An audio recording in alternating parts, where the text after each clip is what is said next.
मन मंदिरा गजर भक्तीचा.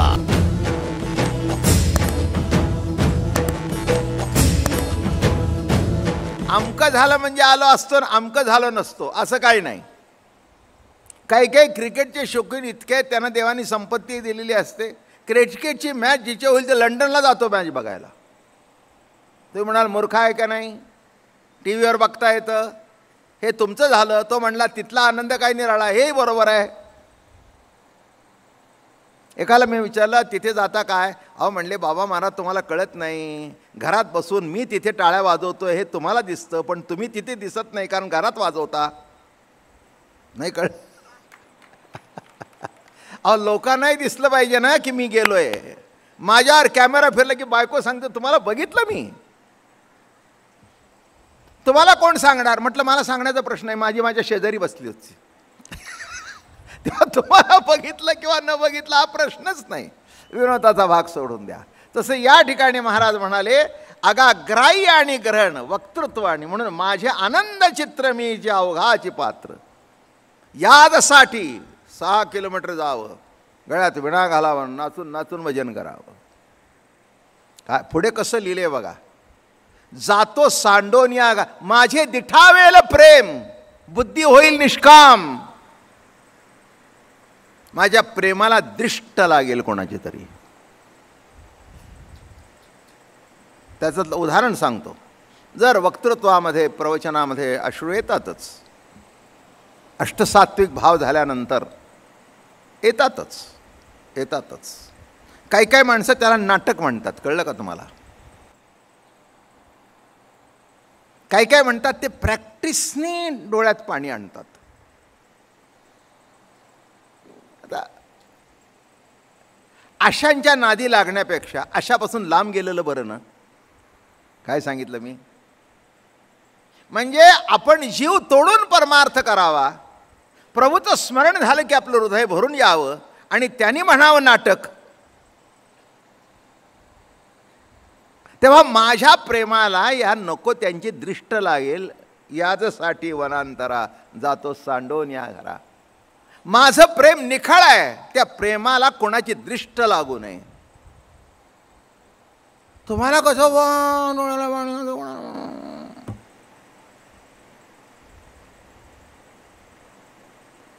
गोष्ट सांगतो घडलेली. फलटण संस्थानमध्ये 1929-30-31च्या दरम्यानी. आणि आपल्याला कल्पना आहे, नेहमी सांगितलेलं आहे मी, नाईक निंबाळकरांना अनुग्रह महाराजांचा होता. माळ घातली नव्हती पण अनुग्रह होता. त्यामुळे तिथे स्टेटमध्ये कायम कार्यक्रम व्हायचे. दादा महाराज तर काय प्रेमाने भरलेलेच असायचे. एक तिथे होते कुचकट, तिथे आमचे फडावर येणारे होते. त्याला म्हणाले हे दादा महाराजांच्या डोळ्यातून पाणी येतं ना. हे म्हणे त्यांनी प्रॅक्टिस केली आहे.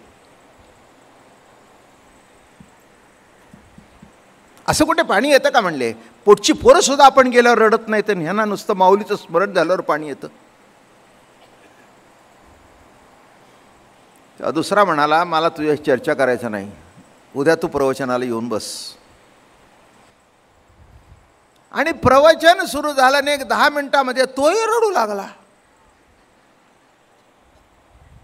त्याच्याही डोळ्याला ही घडलेली गोष्ट आहे, त्याच्याही डोळ्याला धार लागली. ते म्हणले काय रे नाटक का. नाही म्हणला क्षमा मागतो तुझं.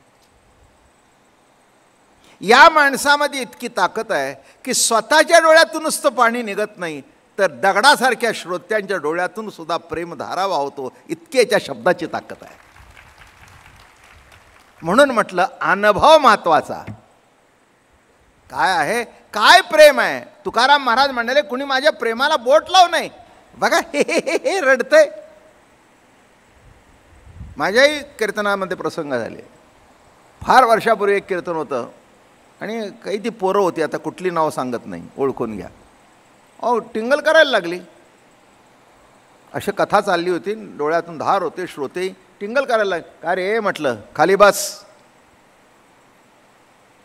काय समजतोस कीर्तन म्हणजे. टाळ घेऊन उभा राहिलास म्हणजे जास्ती शाणा समजतोस का. बाहेर रोक म्हटलं कीर्तनातून. एक लक्षात ठेव, कीर्तनामध्ये प्रवचनामध्ये अश्रू येणं हा प्रसाद आहे. हा प्रसाद आहे, ही प्रभूची कृपा आहे. तुकाराम महाराजांनी भंडारा डोंगरावर काय मागितलं माहिती आहे का? सद्गतीत कंठ दाटो येणे फुटोर हृदय. प्रभू तुझं स्मरण झाल्यावर कंठ दाटून येऊ, अंगी प्रेमाचे भरते नेघे उतार चढते. तुझं स्मरण झालं की कंठ सद्गतीत व्हावा, हे मागणं मागितलं. आणि तो प्रसाद मिळाल्यानंतर त्यांना जर तुम्ही नावं ठेवू लागला, म्हणून म्हणाले मी एकांतात एवढ्या करता जातो की यांची दृष्टी माझ्या भक्तीला लागायला नको. कळलं का? हा, म्हणून एक तुम्हाला माहितीच आहे, नेहमी सांगतो मी, इथलं प्रवचन ज्याला आवडत नाही त्याला सांगायला जाऊ नये. घरच्यांना काही त्यातलं काही गम्य नसतं. असं काय बाबा महाराज सांगितलं असं झालं का? पाणी पडलं का तुमचं? त्यापेक्षा जो आवडीची व्यक्ती आहे त्याच्याशी फोनवर बोलावं. काय गाज, कसं काय प्रवचन वाटलं, काय हो कसं काय, हां आवडीचे बोलावं. ज्याला आवडच नाही त्याला सांगायलाही जाऊ नाही. चांगलं झालं आणि वाईट झालं काय सांगायची गरज आहे? त्याला त्याच्यातली चवच नाही. पुढे गीता वाचल्यासारखं. आपण शहाण्यात म्हणून मी मधला शब्द वापरला नाही. आता काय किती सांगून करायचंय काय त्याच्या? जसं तिथे प्रेम आहे, जिथे आपुलकी आहे, प्रभूचं स्मरण झाल्याबरोबर, माऊलीच्या कृपेचं स्मरण झाल्याबरोबर धार आणावी लागत नाही, धार येते येते. म्हणून प्रेम पाना पाजी आगिमाशे आई. आणि म्हणून या ठिकाणी म्हणाले, हे असो हे आनंदाचे सौरस विलासले ऐसे भासे परी आम्हा विणनसे तुझे काही. हे विलास झाल्यासारखा दिसतो पण तो विलास नाही, आमचंच रूप आहे. परिच्छिन्नपणाने विलास झाल्यासारखा दिसतो पण ते दिसतं जरी दोन तरी दोन नाही, ते आमचंच रूप आहे, तो आमचाच विलास आहे, विलास आहे. हां, आता काल सांगितलं पुन्हा सांगतो, हा लाईट तिथे आहे पण प्रकाश इथे आहे, इथे त्याचा विलास आहे. इथपर्यंत लाईट पसरलेलं आहे, विलास आहे त्याचा. तसे या ठिकाणी महाराज म्हणाले. म्हणून हे बघा महत्त्वाचा मुद्दा सांगतो, प्रभू जिथे असायला पाहिजे तिथे आहे, पण जो तुमचं दृश्य रूप हा प्रभूचा विलास आहे. तुमचं दृश्य रूप हा प्रभूचा विलास आहे, हे प्रभूचं कौतुक आहे. एकाने मला विचारलं, तुम्ही देव बघितलाय का? म्हटलं होय. मला म्हणाला कोणासारखा दिसतो? म्हटलं तुझ्यासारखा.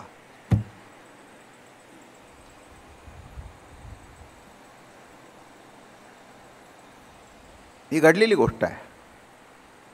एका मुलीने मला प्रश्न विचारला होता, ती पत्रकार होती आणि वेळापूरला मुलाखतीला आली होती आणि इंग्लिश पेपरची होती.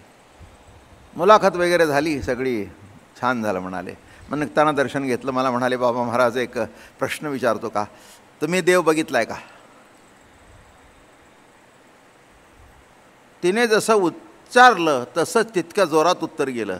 हो म्हटलं, बघितलाय ना, सध्या तुझ्या रूपाने समोर उभा आहे पण अंगात खोडसाळपणा आहे. तुझ्या रूपाने उभा आहे पण अंगात खवचटपणा आहे. आणि म्हणून प्रश्न विचारला की देव पाहिला का? एवढी मुलाखत जाताना काय फिरकी टाकतेस का? मला म्हटलं, सर्व ठिकाणी देव एकदा सांगितल्यानंतर आता तुझ्या रूपाने आहे पण खवचटपणाने आलाय. विटेवर उभा असलेला नाही, गोकुळातला खोड्या करणार आहे, नाही का? काही बोलली नाही, पुन्हा दर्शन घेतलं, निघून गेली. सर्वच जर रूप प्रभूच्या इथे एकदा ग्रहित झाल्यानंतर चांगलं काय, वाईट काय, सज्जन काय, असज्जन काय, खट्याळ काय आहे ते त्याचंच रूप आहे. अवघे आम्हीच संचले, दुसरे अवघेची वाव झाले, तेथे आमचे गेले आम्ही पण सर्व तोच भरलं. कोंडून कोंडून धरले, खच्चून भरलेला आहे इथून तिथून. म्हणून कृपेच्या थिले पण स्वामी तुमची हे करणे. म्हणून प्रवचनाच्या माध्यमातून, अमृत अनुभवातून महाराजांनी काय केलं माहिती आहे का? परमात्मा तुमच्या ठासून भरला, ठासून ठासून.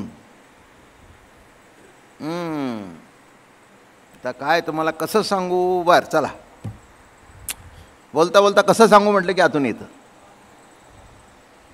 तुम्ही ते लोणची बिंची माहिती आहेत की नाही, किंवा मेतकूट वगैरे?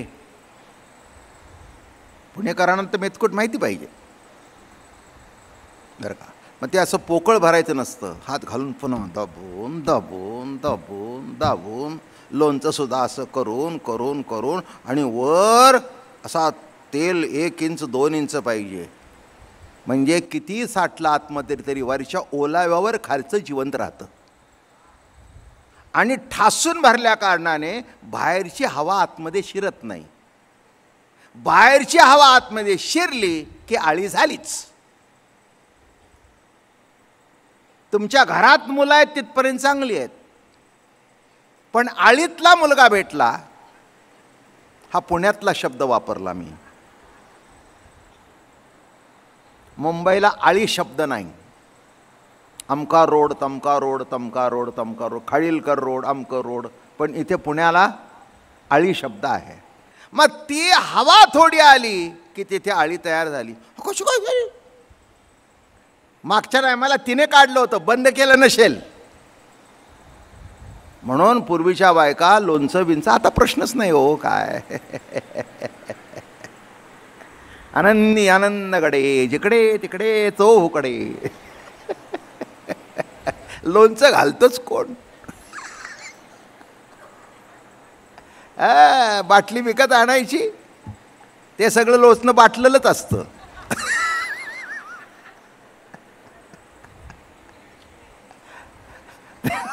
तेव्हा काही प्रश्न नाही, ती बाटली संपली की घेऊन यायची. मिरचीचं मिळतं, कैरीचं मिळतं, ज्याचं पाहिजे त्याचं मिळतं. माझं बोलणं कळलं का? नाही तर पूर्वी काय ते वर ठेवायचं, त्याला पांढरं फडकं बांधलेलं, मग ते दुसऱ्या बायकांनी हात लावायचं नाही, सासूने आंघोळ करून. अहो लोणचं सुद्धा सोहळ्यात. आणि मग ते हळूच काढायचं, पोरांना लांब, मग ते काढायचं, मग पुसून घ्यायचं, पुन्हा तेल टाकायचं, घालायचं. केवढी काळजी. तेव्हा ती लोणची वर्षवर्षी टिकत होती. पण काळजी कशायची? हवा शिरायचीच नाही. आता हवा शिरण्या इतकं कुणाकडे काही शिल्लकच नाही.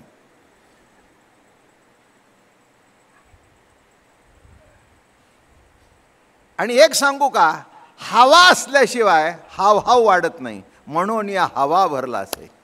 हवा हवासा वाटणं, कितीतरी अर्थ सुंदर आहेत. हवा हवासा वाटणं, हवा हवासा वाटणं, पुन्हा पुन्हा पाहावं, पुन्हा पुन्हा घ्यावं, पुन्हा पुन्हा ऐकावं. म्हणून महाराज या ठिकाणी म्हणाले, म्हणून कृपेच्या थिले पण स्वामी तुमची की हे करणे, तुझे निची मी परिपूर्ण. अहो महाराज, माझ्यात काय ताकद आहे? हे जे घडलेलं उभं आहे ना, हे सगळं तुमच्या कृपेचंच फळ आहे. चला जाऊया पुढे. जायचं पुढे म्हणतो कोण, उगीचच ब्रेक लागतो मध्ये. काहीतरी ते काय काय ते मला ते लोणचं तोंडी लावायची सवय लागल्या कारणाने. अहो मधले दृष्टांत म्हणजे लोणच्यासारखेच आहेत. आणि तुम्हाला सुद्धा ते सांगितल्याशिवाय नुसता भात जात नाही तर का. हा, ते सांगितल्याशिवाय नुसता भात जात नाही, तशी सवयच आहे. चित्तची गा चेवविले, निदैलीची गे निदविले, आम्हासी आम्ही आणले नवलजी तुझे. अगा आम प्रत्ययाचे नमिषे, आम्ही ऐसे म्हणतले असे, त्या प्रत्यय वीण नसे काळत्रेयी काही. तो प्रत्ययो नाही खंडला, म्हणून त्यासी प्रत्यय झाला. जेव्हा तो नटला तुझे निरूपे. अरे आता निराळा प्रत्यय नाहीच आहे, तोच प्रत्यय रूप परमात्माच प्रतितीच्या रूपाने प्रगट होत आहे. एक शब्द नीट पुन्हा सांगतो, ऐकलाय तुम्ही. प्रत्ययाची प्रतीती, प्रत्ययाची प्रतीती. आता हा शब्द कसा वापरला गेला आहे बघा. मसाल्याचं दूध जिभेवर ठेवलं, खीर ठेवली, खीरीची प्रतीती कशी झाली आहे? छान झाली आहे. प्रतीती, बरोबर, हा एक अर्थ झाला. प्रत्ययाची प्रती म्हणजे प्रतीती म्हणजे प्रतीच ती. अर्थ काय झाला? ऐक्यतेचा अर्थ काय झाला? दुसरं तिसरं काय नाही, प्रतीती नाही, प्रतीच ती. जी फोड लोणच्याची आंब्याची खाल्ली, दुसरी फोड जरी खाल्ली तरी त्याच आंब्याची. माझं बोलणं कळलं का? वरची फोड लोणच्याची खाल्ली तरी चवचीच, मधली खाल्ली तरी तीच, तळाची खाल्ली तरी तीच. इथून तिथून सगळ्या फोडी ज्या आहेत त्याच्यामध्ये खार मुरलेला आहे. तसं इथून तिथून परब्रह्म ईश्वरी सत्ता, प्रत्यय रूप परमात्मा, प्रतीती नाही, प्रतीच ती. मन मंदिरा गजर भक्तीचा.